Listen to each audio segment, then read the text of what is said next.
Il y a 20 ans jour pour jour, Abdelaziz Bouteflika arrivait au pouvoir en Algérie. C'était un 15 avril 1999. Aujourd'hui, son clan n'a plus rien à fêter. Les manifestants, eux, restent mobilisés pour obtenir un véritable changement démocratique et en finir avec ce qu'ils appellent le système. Les journalistes de la télévision publique algérienne ont à nouveau manifesté. Aujourd'hui, on va retrouver à Alger notre correspondant Khaled Rareni. Bonsoir Khaled, commençons d'abord par ce qui est arrivé à ces militantes dans un commissariat d'Alger. Que sait-on au juste sur cette affaire ?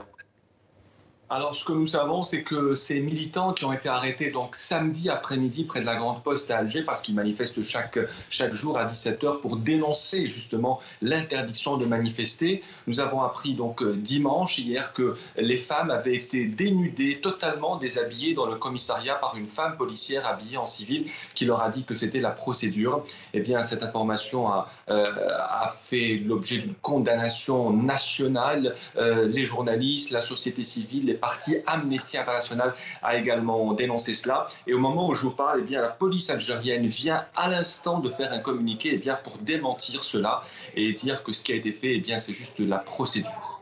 Et Khaled, demain, mardi, comme désormais plusieurs semaines, les étudiantes et les étudiants vont manifester. Vendredi, ce sera l'acte 9 de ce grand mouvement pacifique. Quelle est désormais la principale revendication ?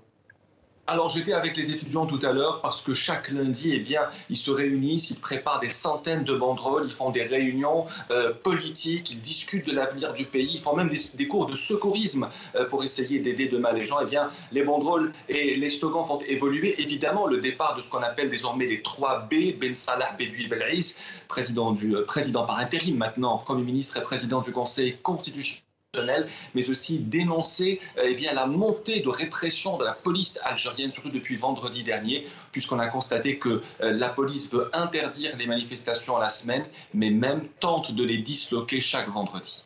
Khaled Rareni à Alger pour TV5 Monde. Merci beaucoup Khaled pour ces précisions donc, sur ce mouvement de contestation.